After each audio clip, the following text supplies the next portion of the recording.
Iya. Ya, kalau menurut responden mulai dari kepala sekolah dulu ya. Mulai dari kepala sekolah sudah merespons secara baik dan sudah bagus, tinggal melanjutkan sesuai dengan program di visi di CGP itu. Terus kemudian di siswa sudah merasa pendidikan merasa berpusat kepada siswa, sehingga siswa juga merasa pembelajaran ini menyenangkan sesuai dengan kebutuhan mereka gitu. Terus dari guru, umpan balik dari guru itu juga sudah bagus, cuman ada beberapa perilaku yang perlu saya terus lanjutkan, seperti bagaimana saya harus berdiskusi dengan teman sejawat untuk menyusun strategi pembelajaran yang sesuai dengan kebutuhan murid, sehingga guru-guru lain juga ikut ikut menyusun strategi-strategi pembelajaran yang berpusat kepada siswa. Kemudian juga perlu perilaku yang perlu saya mulai lakukan, yaitu mengajak rekan-rekan sejawat untuk menerapkan budaya-budaya positif yang ada di sekolah gitu.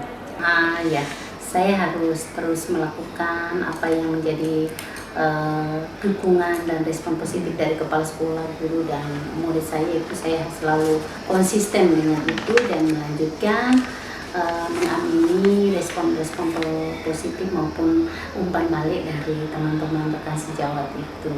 Iya, tentu saja semua warga sekolah mulai dari kepala sekolah, wakasek, guru, terus kemudian penjaga sekolah, TU, juga tentu saja siswa di sini.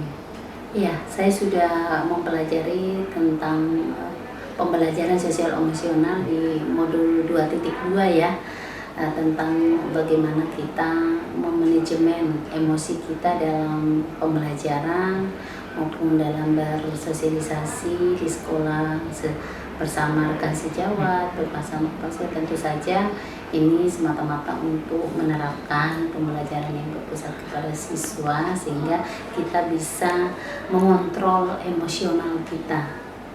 Dengan pembelajaran ini sangat bermanfaat buat saya tentu saja ya, karena kita ini menghadapi latar belakang siswa yang berbeda-beda dengan karakter murid yang berbeda, tentu saja membutuhkan kompetensi emosional yang cukup lah.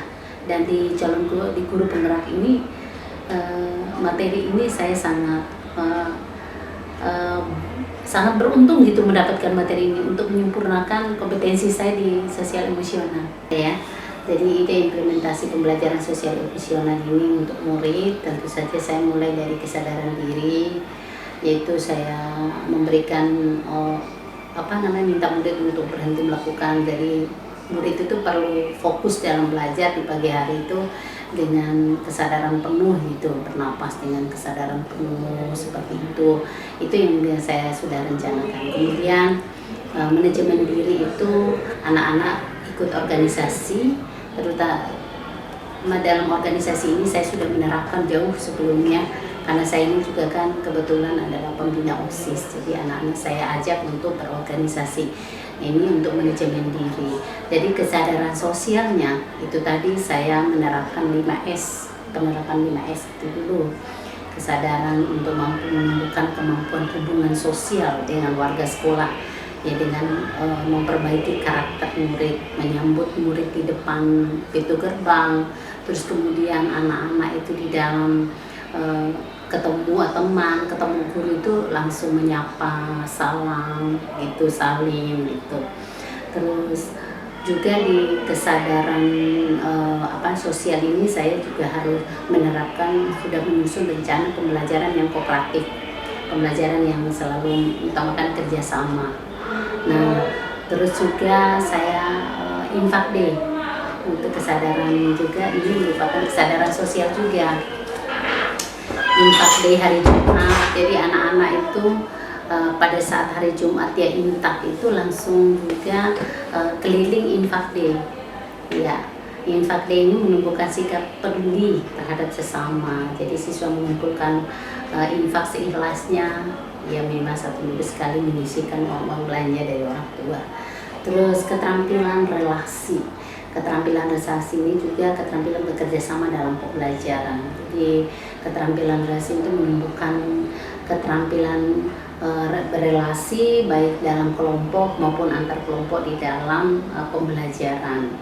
Jadi guru dan siswa itu pada saat pembelajaran tentu saja harus menumbuhkan sifat bekerja sama atau relasi.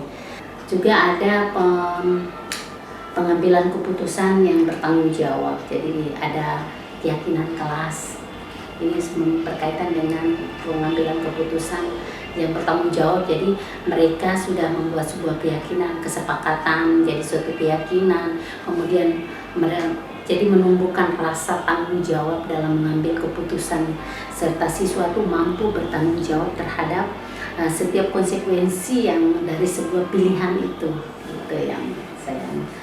Nah, kemudian di dalam untuk rekan sejawat ya, untuk sosial emosional dari peserta dari tenaga pendidik dan kependidikan ini, saya menjadi tentu saja pertama menjadi teladan. Jadi seorang guru itu harus menjadi teladan bagi seluruh warga sekolah maupun baik di luar maupun di masyarakat. Jadi dan jadi menjadi teladan itu harus membuka kesadaran diri, manajemen diri, kesadaran sosial, kemampuan berelasi, dan pengambilan keputusan bertanggung jawab. Inilah kompetensi seorang pendidik yang menjadi teladan. Jadi harapan saya, jadi anak-anak saya sendiri sebagai guru, terus anak-anak murid saya bisa memberikan dampak positif. Tentu dengan pembentukan karakter murid ya. Jadi karena kesadaran emosionalnya yang meningkat sehingga karakter murid juga menjadi lebih baik itu. Dan semata-mata kan kita memberikan pendidikan kesadaran emosional itu juga akan berdampak juga peningkatan prestasi, peningkatan ke karakter, terus juga memberikan budaya positif, itu akan saling berkaitan. Saya sudah melakukan, setelah saya mempelajari modul 1.3 ya tentang visi guru penggerak. Jadi untuk mewujudkan visi kita ini adalah dengan menggunakan pola bakca, yaitu buat pertanyaan, terus ambil pelajaran, gali mimpi, jabarkan rencana, atur eksekusi. Jadi dari pola ini saya merencanakan sebuah prakarsa perubahan untuk pembentukan karakter murid di sekolah, yaitu ada 2 yang sudah saya lakukan sekarang, yaitu pembentukan karakter murid dengan 5S itu untuk mewujudkan visi saya, yaitu beriman, bertakwa, dan berakhlak mulia. Terus kemudian yang kedua tentang visi saya, yaitu visi mandiri, yaitu meningkatkan kepercayaan diri anak pada pembelajaran maupun dia untuk tampil di depan umum. Ya itulah, ini yang untuk dimensi mandirinya. Jadi untuk prakarsa perubahannya sudah mulai bagus, alhamdulillah sudah mulai konsisten.